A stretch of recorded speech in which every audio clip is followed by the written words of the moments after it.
Welcome to class. This is Introduction to Political Ideas, and I'm Ken Hicks.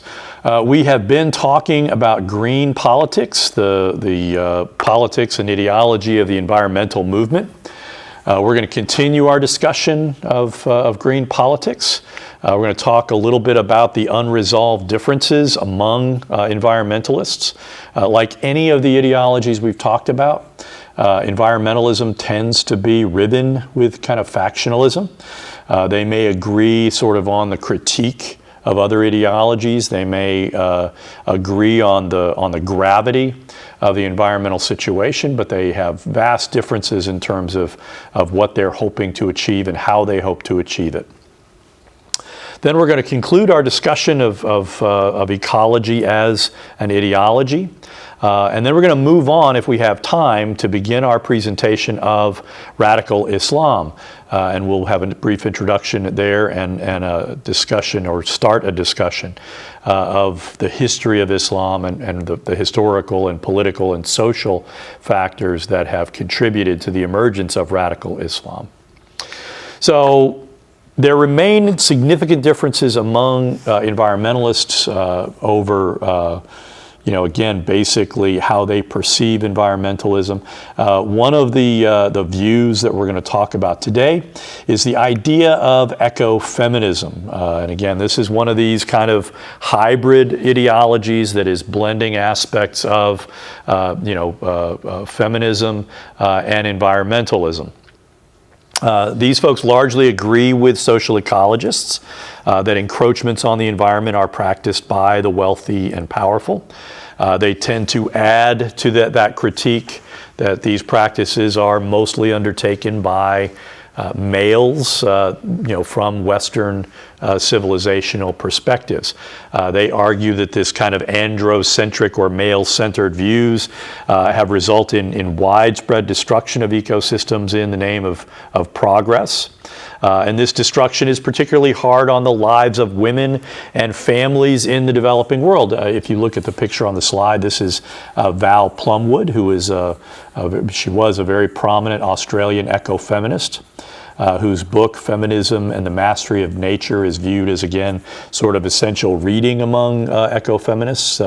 Actually, an interesting thing, in 1985, she was attacked by a crocodile in northern Australia, which she survived, but which really had a dramatic impact, and she wrote quite a bit on sort of her experience as an object of nature, I was prey. It was, if you see those TV shows these days, I was attacked or I was prey, that this is sort of one of those kind of founding moments.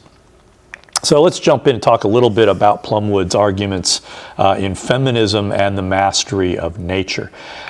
She begins by talking a little bit about a recurrent theme in feminist utopia. When you think about there is a literature out there, and a recurrent theme of these utopias is that women find themselves living at peace with themselves and with nature, but it's a beleaguered state. It's a state under siege that is fighting for survival against the hostility and the will to dominate of men. And so you have this portrayal of feminism as life versus death, Gaia versus Mars. And if you don't know, Gaia was the Greek goddess of earth, whereas Mars was the male god of war. The mysterious forest versus the technological desert, and of course, women versus men. And so, she asks whether this is a feminist dystopia, in fact. The problem of masculinist technological mastery that threatens both nature and less technologically rational culture presents itself as a kind of progress which produces inequality as inexorably as it produces pollution and waste. And so, from her perspective, ecological feminism tells us that it's not an accident that this particular world is dominated by men. And so, part of the problem, as she sees it, is moving beyond simply living in a sound and healthy relationship with men and nature. Gender is part of the problem in how we conceive gender. And so ecofeminism argues that seeking ways to identify ways of relating to the other that is especially associated with women, which contains the seeds of a different relationship to the earth and perhaps too of human survival on it and with it. And again, she's talking about moving beyond the kind of normal range of politics that you encounter in these ideologies that I addressed earlier in this semester. And so she asks a number of questions and presents them in sort of problematic ways. So is ecofeminism giving us a version of the story that the goodness of women will save us? And she's kind of innately skeptical of that, of the good woman assumptions. Second, she asks, is it only women, or perhaps certain properly womanly women, who can know the mysterious forest, or is that knowledge accessible to everyone? Third, do we have to renounce the achievements of culture and technology to come to inhabit the enchanted forest? Fourth, can we affirm women's special qualities without endorsing their traditional role and confinement to the women's sphere? Fifth, can a reign of women possibly be the answer to the Earth's destruction and to all the other related problems? And finally, sixth, is ecofeminism inevitably based on gynocentric essentialism? Now that's kind of a fancy word. What is, or a phrase? What does gynocentric essentialism refer to? Plumwood is really suggesting that it's a perspective that places women at the center of human perspectives, and it assumes that gender has a fixed and innate quality to it, and that these differences are universal as they relate to sort of masculine and feminine characteristics. I think Plumwood is questioning, again, the idea that gender correlates to biological sex in sort of a one-to-one way, that there are certain ways of being that are simply masculine versus feminine. I think she would argue for a greater degree of gender fluidity than gynocentric essentialism would posit. And so Plumwood, first and foremost, she's got a grounding in both philosophy and in environmental policy. So she was, I would argue, initially skeptical of her encounter with ecofeminism. She was a little bit mistrustful of this idea and kind of viewed it as a combination of a romanticized vision of both women and nature. And so on first appearance, ecofeminism appears to be the antithesis of feminism itself. And it reflects a kind of green version of what within feminist theory some people call the good woman theory. And this is the argument of the suffragettes of the late 19th and early 20th century. These were the women who were basically arguing for political rights. The women who attended the Seneca Falls Convention in the United States in 1848. Positing this idea of good moral women, that including them would bring an ethic of nurturing into this cold, hard, masculine world of politics. Within the framework of feminist theory, you also have the emergence of what we call mothering theories of feminism among third wave feminists, and that is kind of what we might call the maternal thinking arguments advanced by feminists like Sarah Ruddock. Ruddock basically, again, argued that the work that mothers do is sort of essentialist in nature, that it is kind of coded into women to be nurturing and to do the things that child rearing are essential to it. And that kind of essentialism is the sort of thing that some feminists kind of blanch at. Plumwood concluded that ecofeminism was not exactly guilty of romanticizing flaws of earlier feminism or later liberation movements. And so the one essential feature she would point to is the idea that ecofeminists want to give positive value to the connection of women and nature. And she's pointing to the fact that in Western philosophical thought, that connection is often negatively framed. And if you remember what we talk about with Locke and with socialist thinking, They view nature as something to be subdued, not something to be lived with. And if you are an environmentalist, you are going to be innately critical of that argument. You're basically making the argument that this is pushing things too far. That, yeah, sure, we need houses, we need stuff like that, but but the idea of conquering nature is part of the problem for them. So the ecofeminist project necessarily involves a reevaluation of how this connection has influenced, feminine ideas of identity. And so again, she asked the question, is ecofeminism sort of a revanche version of the angel in the house? That's again a popular version of ecofeminism. That was sort of a Victorian era view of women. And if you know much about Victorian literature, you know that the tendency of the literature of that age is to place women on a pedestal, and to expect them to be the virtuous keeper of the household, and to basically act sort of helpless as it relates to the outside world. The Angel in the House was actually a narrative poem by Coventry Patmore, who was a male, and who wrote this narrative poem in sort of homage to his first wife, who he viewed as this idealized version of femininity, and what she's pointing to, and what Plumwood is pointing to, is this idea that this is a male-defined enunciation of a female ideal. This is what men want women to be, not necessarily what women should want to be themselves. And so again, while recognize women's strengths, this interpretation is unrealistic and posits an unrealistic view of women and fails to confront the unequal gender power dynamics that has emerged, and that some would argue have always existed. And so, most of these views are basically relying on simplistic accounts of women that basically flatten women's identities. And Plumwood points out, not all women are empathetic, nurturing, and cooperative.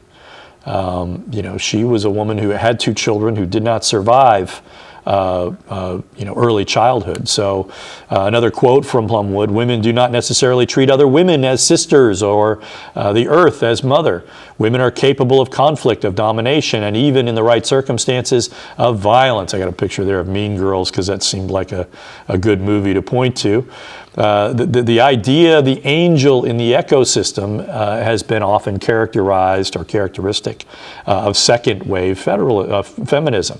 And she's arguing that we need a more rigorous and pragmatic interpretation of ecofeminism for it to really have bite.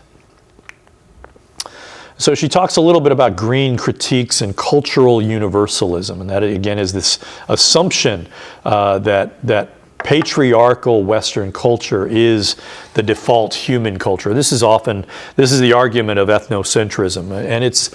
I teach a class in comparative politics, and this is a thing we confront a lot when we are looking looking at political cultures in the developing world, and we have to be careful that we are not kind of imputing Western values. The idea of ethnocentrism is simply that we view other cultures through the lens of our own culture. And can we escape our own culture sufficiently to be able to observe other cultures in an objective way? This is an important question because, if you are a political scientist, you have to ask yourself, if we can't escape the strictures of our own culture, can we have, objective scientific investigation of human behavior? And that raises another question of how much we need to balance, culture when we look at different ways of doing things. And so the idea of a gendered character of the nature-culture dualism, the idea that male is kind of outside culture, or outside nature, and is a culture builder, whereas women are part of the natural environment. That kind of dualism and other pairings of human nature characteristic is not, according to Plumwood, a universal tendency. It is specific to European cultures. So another quote from Plumwood: "It's important that a critical ecological feminist analysis recognizes this, and some have failed to do so clearly." And again, that's part of the challenge that she's seeking to confront. She's not only seeking to understand ecofeminism, she's seeking to defend ecofeminism from itself as well as from outside critics. And so she is, counseling the rejection of cultural universalism. She notes that in some cultures, for example, in New England or in New Guinea, women are aligned with culture and with civilization, while the men are aligned with the wilderness. And so that suggests that in different environments, males and females will interact in different ways, and those kind of nature-culture pairings are not necessarily innate or universal or built into human nature. So equating women with nature for Plumwood is not the sole source of women's oppression. The rejection of cultural universalism helps to reveal the specifically Western ways of relating to gender and to nature. And she notes that these cultural differences are important, and she talks about androcentric, and again, remember the idea of androcentrism versus anthropocentric is human-centered versus male-centered. And this is the kind of a key distinction between feminism and environmentalism broadly. Androcentric categories of a universalized humanity ignore highly relevant cultural differences. When you obscure the differences in responsibility for and benefits from the exploitation of nature, you basically are, you're muddying the waters. So she talks about, again, going back to the Penan people who defend the forest at the risk of their lives are not to be held responsible as humans for its destruction in the way that the agents of westernized development are. And it's important to keep in mind, in many parts of the developing world, you have these huge development interests. They want to get in. They want to build hotels. They want to build tourism areas. And, when native peoples, when Aborigines resist, they will often just kill those folks. And so, when you talk about, who's responsible for these things, the people that are defending their habitats and their homelands, it's hard to say that they're equally responsible. So she addresses the question of species guilt. So for Plumwood, the problem is not humanity per se. Criticism should be focused on aspects of Western culture related to human identity and humanity's relationship to nature. Again, a good quote from Plumwood. The critique of human domination must be part of the familiar and healthy practice of self-critical reflection, not an acultural and ahistorical expression of self-hatred and collective human species guilt, which does happen. You see some of these kinds of critiques within the environmentalist movement. Some of the more radical environmentalists basically talk about humanity as being overpopulated, of saying that there are too many human beings, that some of the more radical folk, some of the early Earth First folk that we've talked about in the last presentation, would talk about the carrying capacity of Earth and say that we should probably not have more than maybe a few 100 million people on Earth, not the over 6 billion people that are currently inhabiting the Earth. And so you ask yourself, if that's your view of the carrying capacity, how do you get to that point? How do you get to the point where the humanity's meeting its carrying capacity? What kind of dieback would you be prepared to envision? That's a scary question to ask, and a lot of those folks kind of walked away from that question rather than address it squarely. ecological feminism and green theory. She notes that Greens, I mentioned earlier when we talked about the authoritarian technocracy movement of the 1930s, they lacked a theory of the case, a theory of how they assume power. Greens likewise lack a kind of emancipatory theory. What constitutes freedom? How do we get to this point? Sometimes they talk about, we have to consciousness raise, we have to confront the polluters and the destroyers of the habitat. But they don't get to, they don't really have a plausible way of getting from one point to the next. So the question Plumwood concludes with is ecological feminism and green ideology merely an alliance of convenience? And she's pointing to the need for more work, the need for a unified theory of eco-feminist liberation. So let's move on and talk again a little bit about the unresolved differences within the ecological movement. The factional infighting within the green movements is a notable feature of environmentalism and ecological preservation as an ideology. But it's not, it's the factionalism, not necessarily the fighting, because, as we've seen from these other ideologies, there's a great deal of infighting that occurs. As much as people are, picking dragons to slay, they're also fighting amongst themselves over what they want to achieve. And so when you look at, there are significant, differences among Greens as to how to educate the public. Several European, there have been, the emergence of green parties that compete in parliamentary elections. When you think about it, it's those countries that really have environmental challenges. For example, in the Netherlands, which is, they're underwater. The only reason they have arable land is that they have been very, investment, intensive in terms of creating dikes and other kinds of water sequestering infrastructure to keep the Netherlands above water. And in the Netherlands, you have a significant, maybe even an overarching environmental concern that is balanced against farmers, because farmers also very much want to be able to grow crops. And they understand the need to, for all the investment, but they also want to be able to do their jobs. Alliance 90, which is also known as Die Groenen, the Greens, that is the largest environmentalist party in Europe. They generally, when they have gotten their way into government, they have formed a coalition, usually with the Social Democrats. Which is the largest socialist party in the world, and so that is one of the ways. And again, what causes environmentalism to be such a big issue in Germany?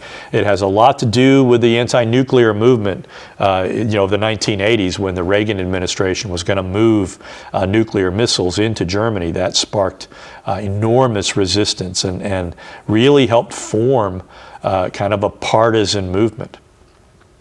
You can also point to the 2000 election and the role that the United States Green Party played in basically engineering the victory of George W. Bush. Bush was one of several presidential candidates that has ultimately won the presidency through the Electoral College, but has lost the popular vote. And in 2000, it's important to keep in mind, Ralph Nader, who's a very well-known environmental activist, ran on a separate ticket and was ultimately, able to siphon off enough votes from Al Gore Jr., who was running to replace, Bill Clinton in 2000. And in several critical states, he cost. It's clear that people who voted for Nader on the Green ticket in Florida, for example, I want to say over 80,000 people in Florida voted for Ralph Nader, and Gore lost the state of Florida by, I don't know what the latest retabulation suggests, but it was not more than a few hundred votes. And that's not the only. Of course, we had a similar situation in '92 when when you had the Texas billionaire Ross Perot enter into the presidential fray, and as a third-party candidate, and ultimately siphoned enough votes from the incumbent George Herbert Walker Bush to enable Bill Clinton to win the election. Most Greens, however, have tended to avoid electoral politics, and there is a reason for that. Just as I would make the argument that most libertarians within the nominally liberal camp are really anarchists, a lot of environmentalists are anarchists themselves. Most, for example, social ecologists prefer to act locally. We talked a little bit about Murray Bookchin in our previous discussion. Some social ecologists are anarchists. Most environmentalists and social ecologists view the state as part of the problem. They view national politics as primarily driven by ideas related to economic productivity and again, the exploitation of the environment. And you can see that in our politics, right? When you look at States of the Union address going back to George W. Bush, through Barack Obama, through Donald Trump, every president in their State of the Union address, one of the first things they do is tout economic growth, economic productivity. And so from an environmental perspective, a lot of environmentalists say that that's coming at the cost of the environment. Now, some environmentalists have also recognized, and I'll talk more about them in a minute, that in fact, you do need to have a certain amount of economic productivity. You don't necessarily want economic preservation to come at the diminution of human well-being. That encourages people to defect from the movement.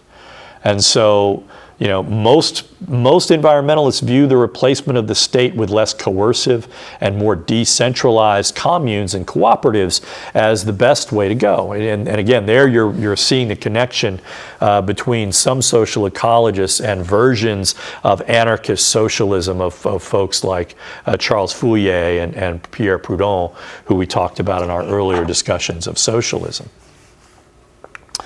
One of the main areas of contention among environmentalists is the utility of direct action. Again, we talked about Earth First in one of our previous discussions. This happens also on the high seas, which is, again, this major wilderness area that no one really controls, and that large numbers of countries have gone into the ungoverned areas of the deep oceans and just engaged in lots and lots of very unsustainable practices, drift netting, whaling, things like that. Greenpeace and the Sea Shepherd Society are two kind of more radical environmentalist groups that are seeking to protect whales from whaling vessels. Greenpeace, engaged in the policy of interposition, placing themselves between whaling vessels and the whales themselves. They were so disruptive in 1985. For whatever reason, French intelligence agents actually blew up the ship that the Rainbow, that the Greenpeace used for its policies, called Rainbow Warrior 1 in New Zealand, and actually killed a couple of people. They actually, that's the story, the media surrounding that particular event generated so much, kind of positive and contributions from, to Greenpeace from the public, that they were actually able to buy a much larger replacement vessel, Rainbow Warrior 2, and that's still out in the area. You also have the Sea Shepherd Society. They actually engage in enforcement efforts. They talk about, there are international laws that prevent whaling. They're not being respected, so we're going to enforce them. And they actually go through ramming whaling vessels to disable them and to prevent them from continuing their activities. And so those, again, are actions that are pretty deeply controversial. We talked a little bit about Dave Foreman's kind of reticence regarding direct action on the land. Most of these folks that are in these societies have basically thought through the issue and have decided that they're important enough to them. They have gotten sufficiently radicalized that they're prepared to engage in pretty extreme tactics to achieve their end, which is, on the one hand, first, simply to stop individual acts of whaling and predation, but also to raise notoriety, to raise public awareness of what's happening on the high seas. Most environmentalists, if you ask them, would say that the election of Donald Trump is probably the environmental movement's worst setback. Donald Trump has, from the start, from his entrance into politics more than a decade ago, been an outspoken critic and has been routinely hostile to environmental protection. He has appointed, like, for example, Oklahoma's Scott Pruitt, who was an oil, very closely associated with the oil industry, to be the EPA director, which didn't last very long. But he has appointed anti-environmentalists and people from the oil and gas industry to head positions in the Environmental Protection Agency. He recently withdrew, actually in 2017, when he came into office, he withdrew from the Paris Climate Change Treaty, calling it a scam. Biden reversed that and said, we will honor those treaties. Trump has come back and withdrawn again. He has repeatedly claimed that climate change was a hoax. And again, he is simply, in that instance, acting kind of like an amplifier of what already was well established within the Republican Party. Remember when Republicans' convention in 2012, when Mitt Romney was the nominee, they kept chanting, drill here, drill now. This is, again, this argument that somehow if we produce more oil, we will have greater economic productivity. In fact, the industry will tell you, glutting the market is not good for the oil industry. So they have tended to want to produce oil at a rate that keeps the value of a barrel of oil between $67 and $87 roughly. There is also within the, kind of the environmentalist movement, the biophilia argument. This is the title of a book written in 1984 by an eco-psychologist by the name of Edward O. Wilson. Again, this is another kind of branching of environmentalism that explores, human psychology from an environmental perspective. Wilson argued in 1984 in this book, Biophilia, that humans have an instinctive love of living things, that humans are psychological healthy when they feel a sense of kinship with and affection for the natural world. When our love of nature is thwarted, we experience psychological stress and anxiety. And so, again, this kind of creates this challenge that we're looking at in terms of how we view the world. So let's conclude our discussion of green ideology, ecology as ideology, how the ecological ethic fulfills the four functions of ideology. And if you look at it, again, it is a pretty clearly well-articulated ideology. In terms of explanation, it explains environmental challenges from the perspective of anthropocentrism and how human arrogance towards the natural world leads to irresponsible exploitation of the environment. In terms of evaluation, environmentalists supply a standard for assessing and evaluating actions, practices, and policies. It supports actions that preserve and protect the environment and condemns those actions that damage the natural environment. In terms of orientation, Greens think of themselves as members of a species whose existence is dependent on other species. Now, again, that reflects an orienting sense in which environmentalists perceive themselves as a community of environmentalists. Then finally, as a program, Greens assume responsibility for promoting policies that protect the natural environment and for educating and enlightening people as to the threat posed by environmental degradation. And so again, when you look at the ecology and sort of freedom, the agent is humans. The obstacle is anthropocentrism and this idea, the arrogance of humanism, the idea that nature is an animal to be tamed and conquered. And finally, the goal is to survive and to flourish of all species, of all living species, of all flora and fauna, and of the ecosystems that they comprise. What is the green vision of democracy? Basically, most environmentalists would argue that people can only thrive within a political system that gives everyone an equal say. Most Greens would say that such a system would necessarily be democratic. I have yet to encounter a vision of environmentalism that basically says, via Leninism, we need a raised consciousness group of environmentalists to seize power and to protect the environment to seize the apparatus of the state and to use its coercive power to protect the environment. I have not yet encountered that kind of authoritarian environmentalism. When these guys radicalize, they tend to radicalize in more of an anarchist direction, where again their actions are typically small group oriented and very focused in nature. So environmentalists generally prefer a decentralized, grassroots kind of politics that permits the widest and most meaningful participation. And so again, these are people who want to form communities. They are highly localized. That's really the kind of the direction of their politics.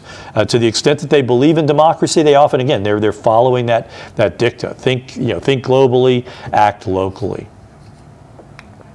So there are three difficulties that you can point to with this. The first one is that grassroots democracy doesn't inevitably produce environmentally friendly outcomes.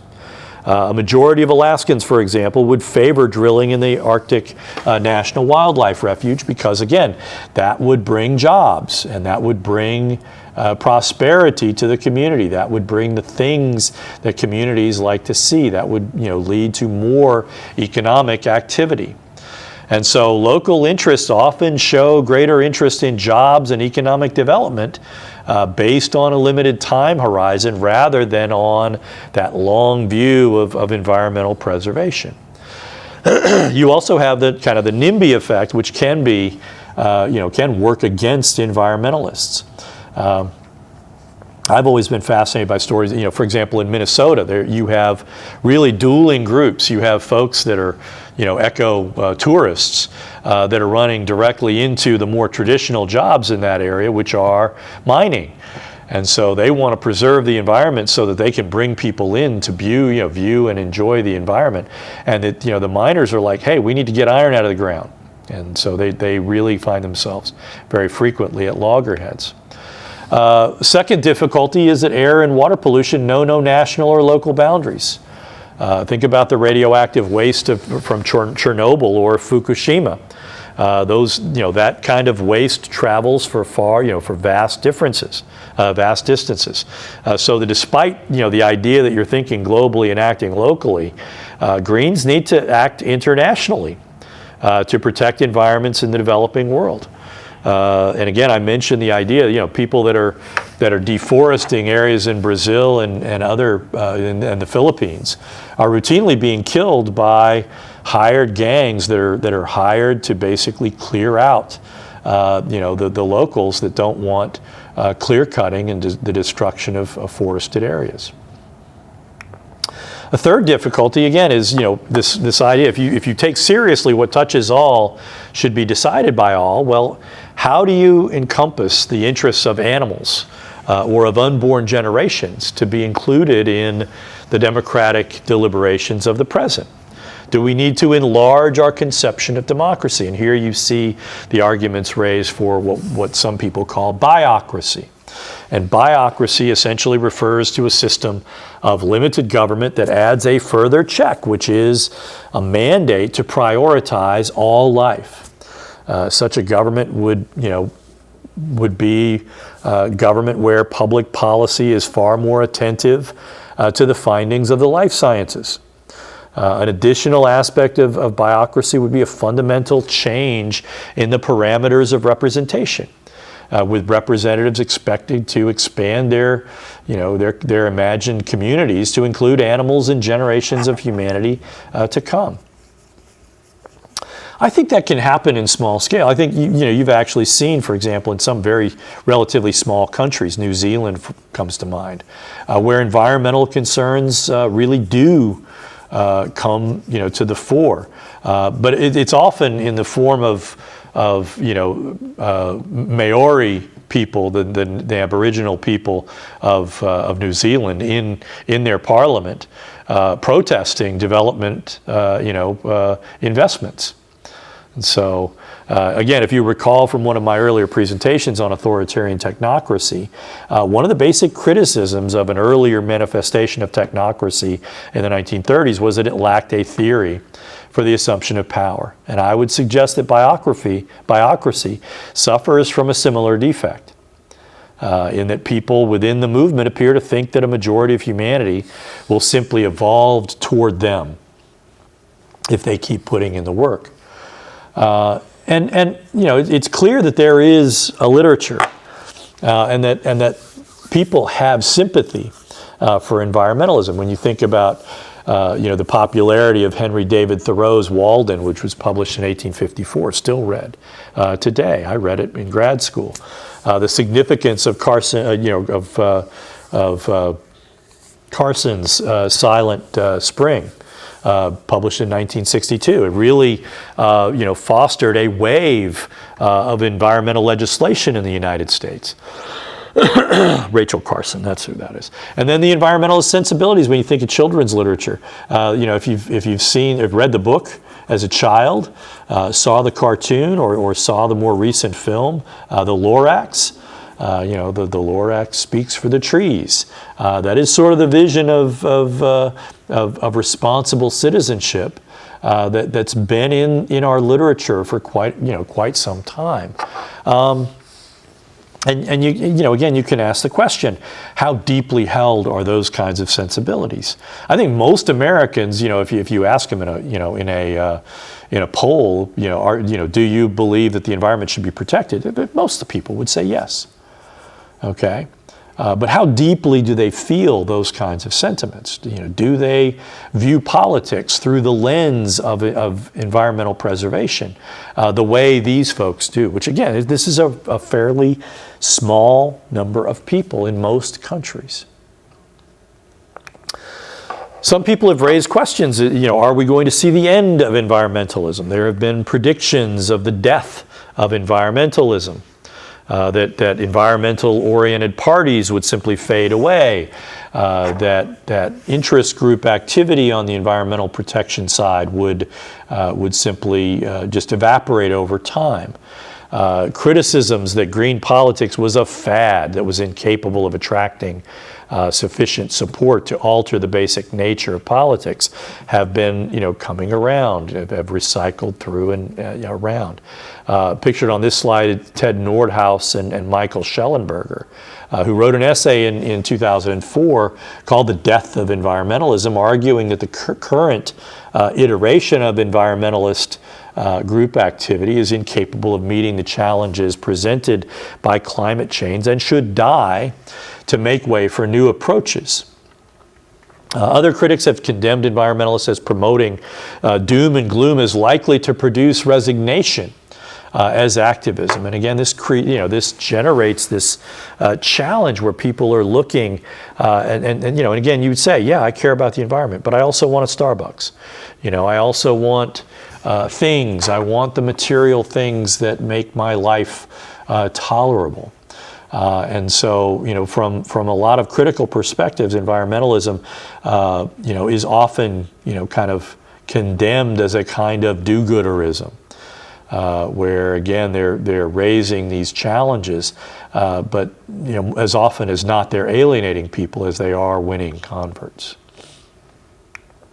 People within the movement have basically said, well, these criticisms ignore the extent to which the evolutionary, the environmentalists have have adapted to the current environments.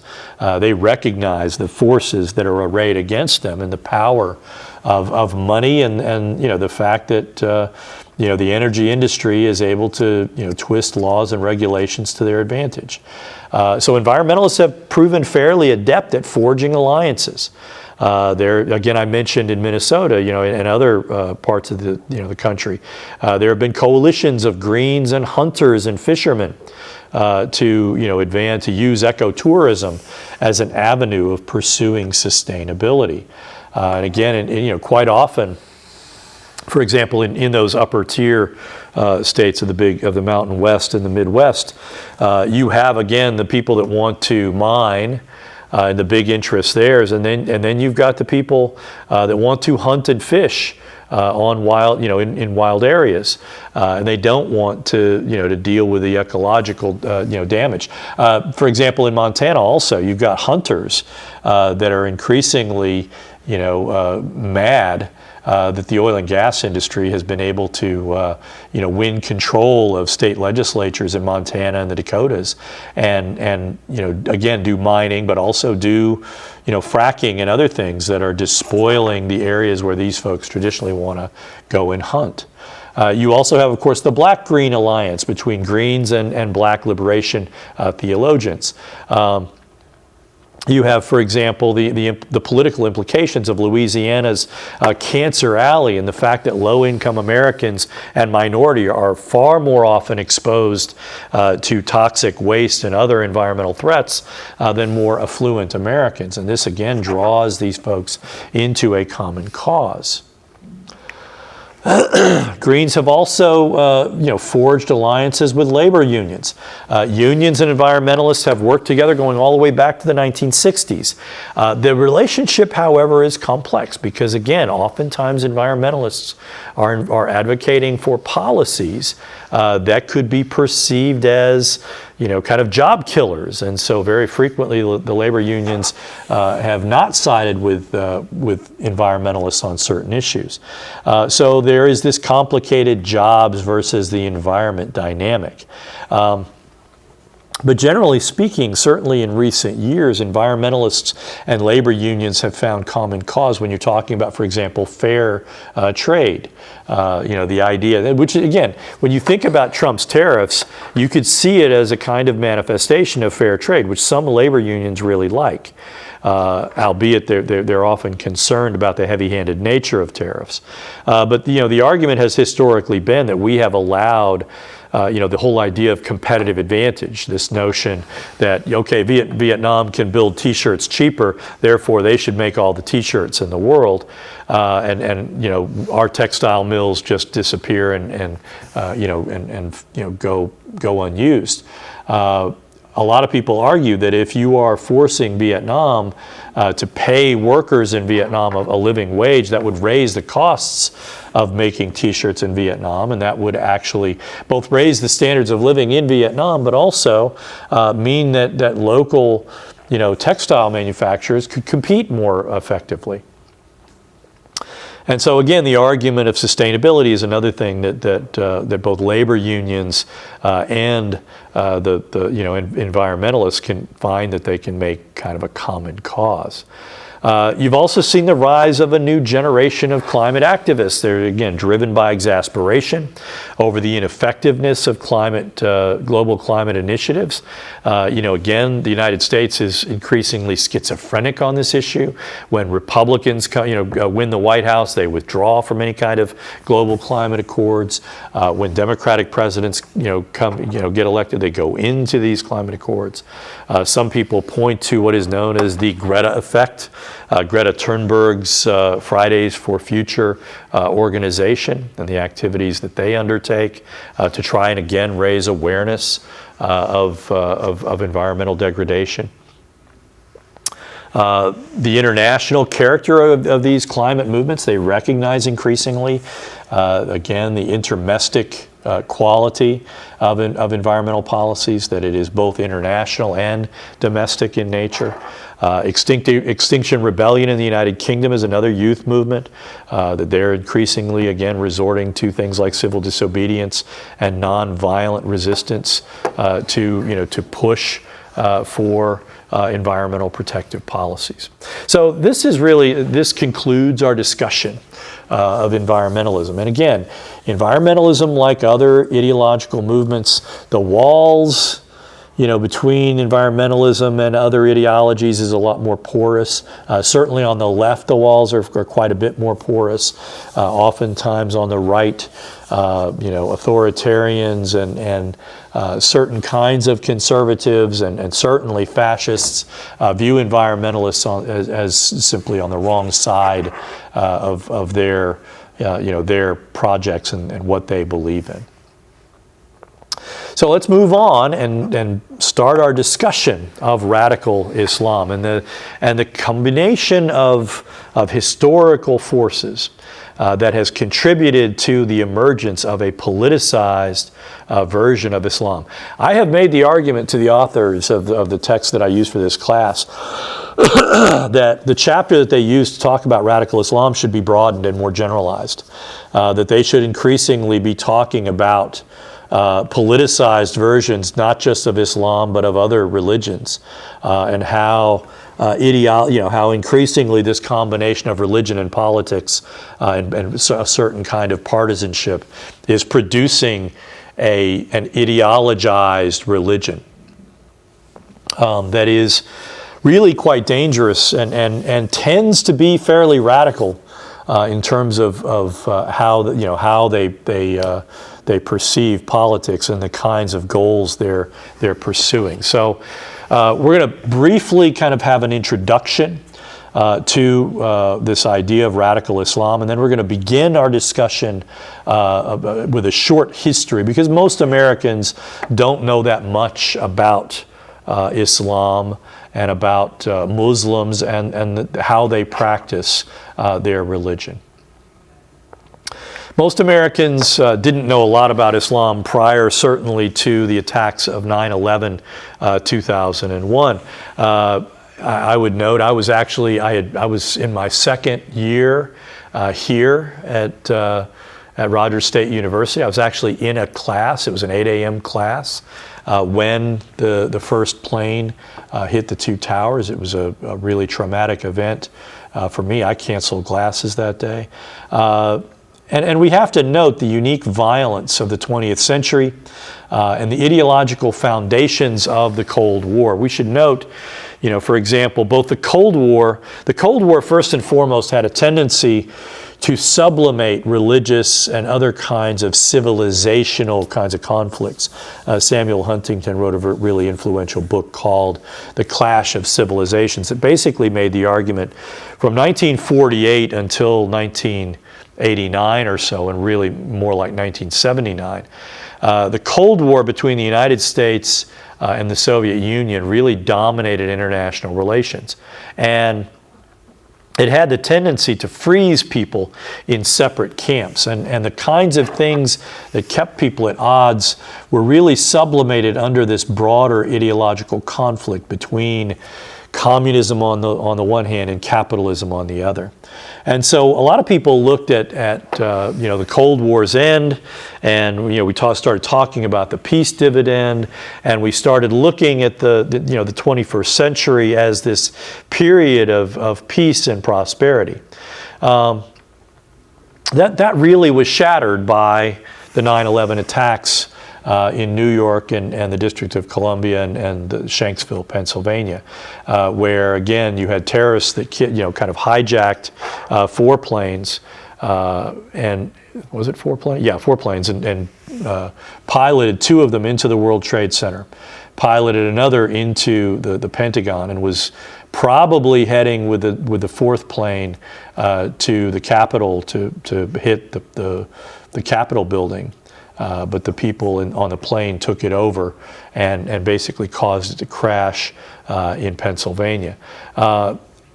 So you had the resulting 20 years of global terrorist attacks on Western governments. But even before then, you had the emergence of increasingly radicalized visions of Islam that really, a lot of these forces are unleashed in 1979 with the Iranian Revolution. The Iranian Revolution is a unique social revolution in the 20th century that was profound, not simply because of what happened within Iran, which at the time was an ally of the United States, but also in the broader Middle East, because it unleashed a lot of other forces. It really not, and again, it's important to keep in mind there are multiple kinds, interpretations of Islam. Most of the people in Iran are of the Shia version of Islam, but it also had the effect of radicalizing, Sunni sects as well. And so you have, just in this vision, when I actually cut my teeth academically studying political terrorism. And when we think about different waves of terrorism, for example, at the turn of the 20th century from 1890 to 1910, 1912, the onset of World War I, if you asked anyone what a terrorist was, they would say it was an anarchist. It was some bomb-wielding crazy person, trying to engage in the propaganda of the deed to destroy governments, and in the hopes of sparking an anarchist revolution. In the 1960s, the image increasingly of the terrorist, the archetype of the terrorist was, an Islamic hijacker. They were hijacking planes. They were engaging in terrorist acts in that period to publicize the plight of the people of Palestine. The Palestine Liberation Organization emerged in this period and engaged in acts of terrorism that, again, were designed to, basically, publicize the plight of, what happened in the 1968 Olympics also. They were engaging in these acts of terrorist violence to highlight Israel's, basically oppression of the Palestinian peoples. And so, into the 20th century, you're seeing these visions of Islamic radicalism increasingly, erupting into violence in all, in the United States, in Europe, in India, where you have a Pakistani group called Lashkar-e-Taiba. In 2008, they led attacks on the city of Mumbai, which used to be Bombay, in India. And then, of course, you've got the September 11th, 2012 Islamic militant attacks on the American consulate in Benghazi, Libya, which, it punctuated presidential politics. It was less than a month or less than 6 weeks removed from the 2012 presidential election. When Republicans took control of Congress, they did everything in their power to use the Benghazi issue to hurt Hillary Clinton. You also have the eruption of lone wolf terrorist attacks, the process of self-radicalization via the media. One of the first kind of manifestations of that was in 2009 in Fort Hood, where a Muslim U.S. soldier, a major by the name of Nidal Hassan, basically murdered a bunch of people to publicize his opposition to U.S. occupations in Afghanistan and Iraq. Of course, you also have the infamous 2013 Boston Marathon bombings, where radicalized Russian-born Chechen brothers, basically detonated, pressure cooker bombs, at the site, at a certain site along the path of the Boston Marathon. None of these folks, in 2015, you had the San Bernardino massacre, where a husband and wife team got weapons, high-powered AR-15s, and shot up an area. None of these folks had any formal affiliation with Al-Qaeda or ISIS or any other Islamic radical group. But they had been radicalized online by those groups and by, people, in those groups who were advocating these kinds of attacks. So, what's in a name? Islam rendered into ideological form has various names: political Islam, radical Islamism, Islamic fundamentalism, more controversially, Islamofascism.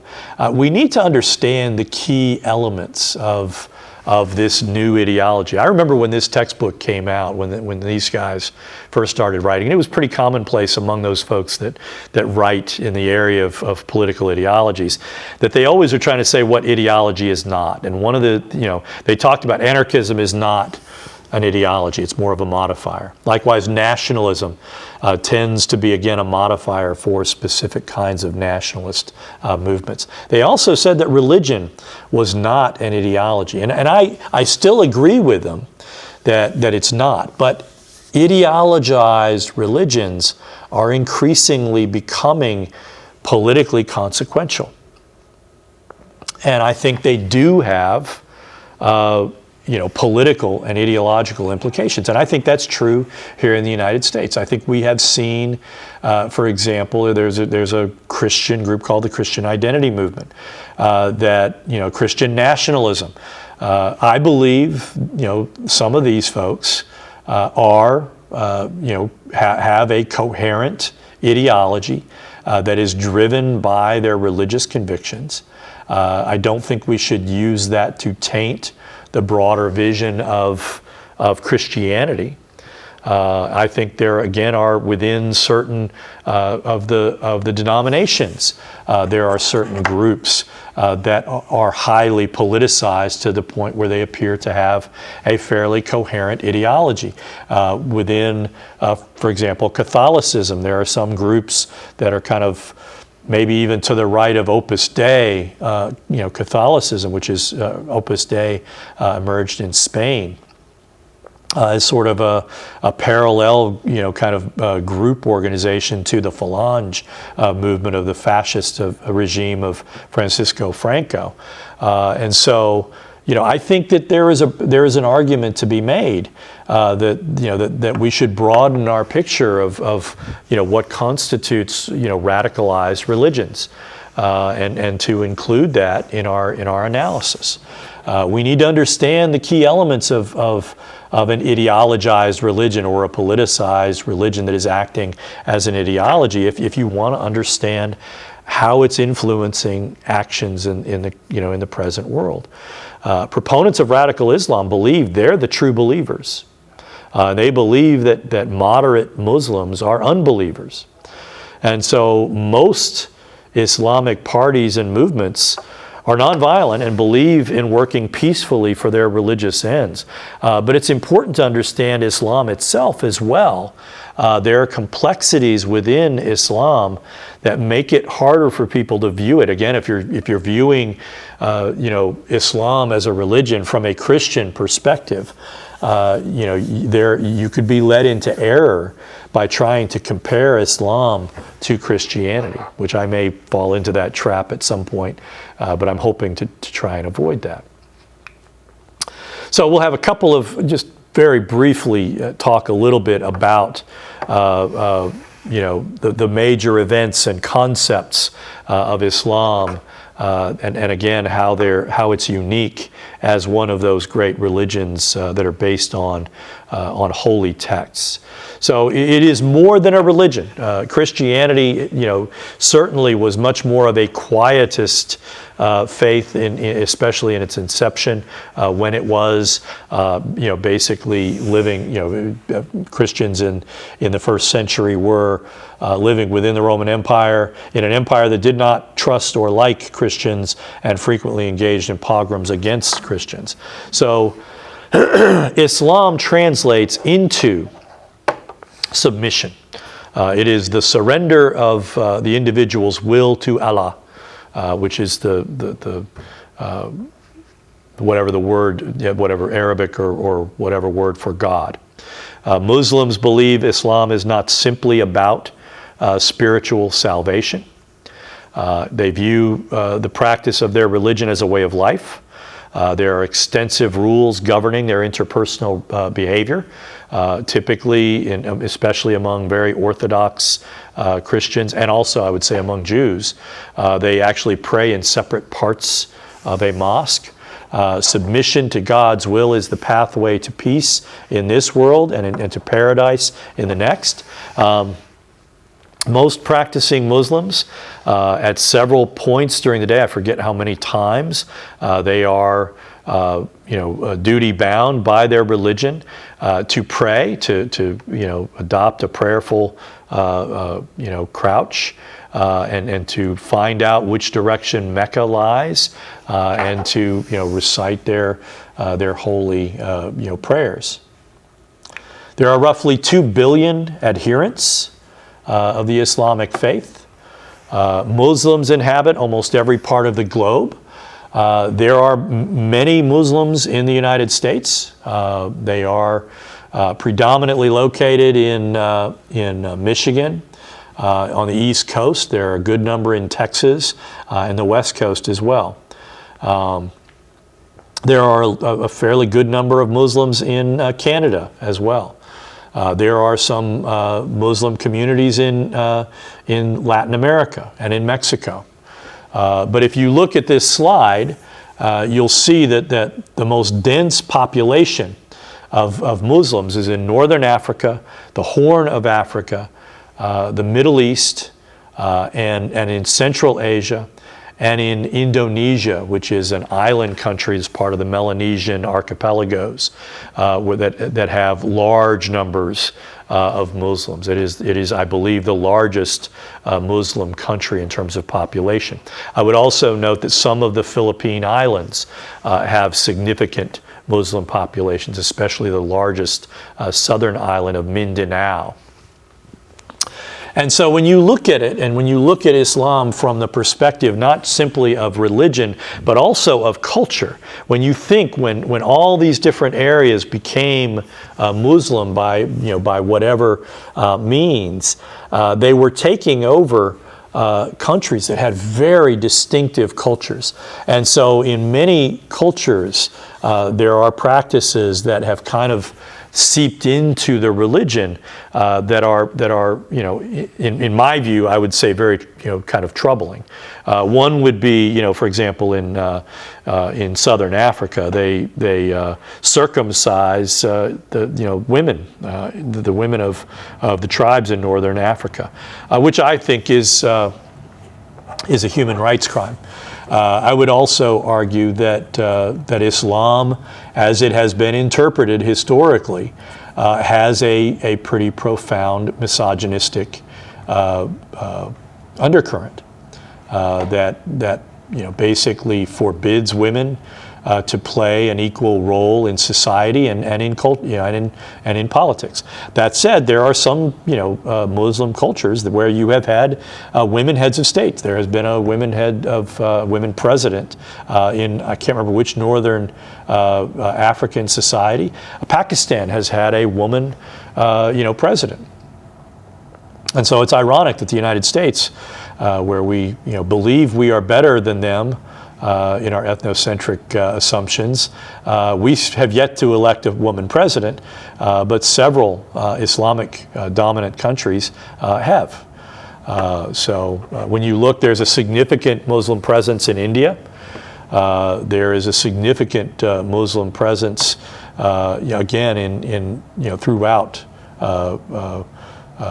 Asia, Central Asia. In fact, China has a very large, the Uyghur population are Muslim, and they are being subjected to oppression by the Chinese government.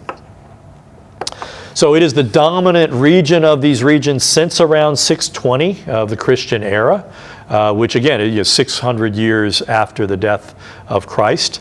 The Prophet Muhammad, basically, again, this is a revelation-based religion where a prophet says, "God has spoken to me," and again, the initial writings and the Sunnah which are the writings about Muhammad, form the textual basis for the Islamic faith. I don't want to go too deeply into more of those aspects of it today, but again, the Quran is the holy book of Muslims everywhere. And the Quran and the Bible, I believe that Muslims accept the Old Testament and the New Testament as kind of holy books. But they, obviously the Quran is the holy book that they adhere to.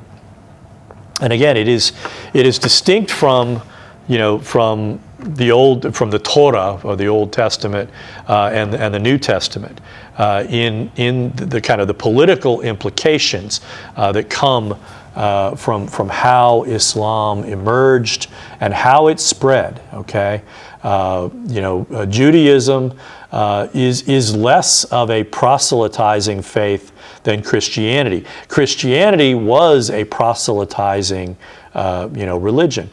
And again, Christianity underwent this paradoxical transformation where going from one moment it was a persecuted sect to suddenly becoming the preferred religion of the Roman Empire, which is part of what built the Catholic Church into the historical edifice that it has become today.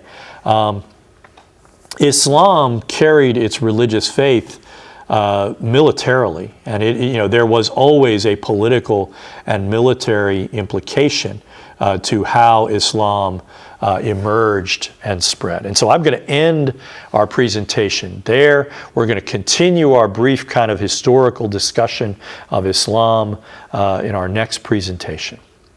I'll see you next time.